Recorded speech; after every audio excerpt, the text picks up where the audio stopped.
Children recently diagnosed with multiple sclerosis may need more frequent visits to their doctor and team than after they've been living with the diagnosis for a longer period of time. And this frequency of visits is also personalized. We see patients as often as they need us. But in general, after the diagnosis of multiple sclerosis, I will typically see a child and family back, if I can, within 2 to 3 weeks for a second visit, because it's been my experience that when you give a serious diagnosis, that first visit, no matter how long you spend, only a portion of what you talk about actually gets absorbed by the family. It's overwhelming.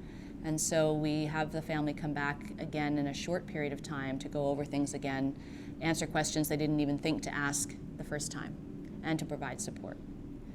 After that, and particularly once we start treatment, I will often see my patients every 3 months in the first year, and then at a minimum of every 6 months thereafter. The frequency of MRI scans in the first year for me is every 3 months. And then if we start a new therapy, I would typically like to have an MRI right as I start the new treatment, and then again at a minimum 6 months later. And we call that the re-baseline. In other words, at that 6-month time point, I view that as a new scan that tells me this person is on medication. Obviously, I've checked that they're taking their medication. And then from that point forward, I use further MRI scans to contribute to how well a particular treatment is working for that child, both based on whether they've had any relapses clinically, but also whether the MRI shows any new disease activity over time. Treatment of multiple sclerosis is different for different people.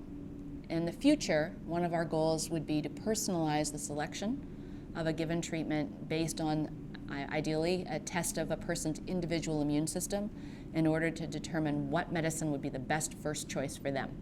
We are not there yet.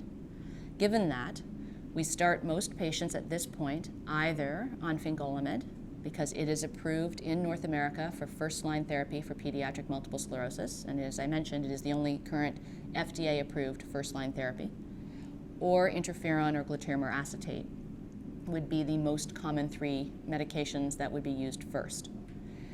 After a period of treatment, and we generally state 3 to 6 months, making sure that the person is indeed taking their medicine, we then reevaluate from that time point forward, both clinically and by new MRI scans, to be sure that the treatment is effective.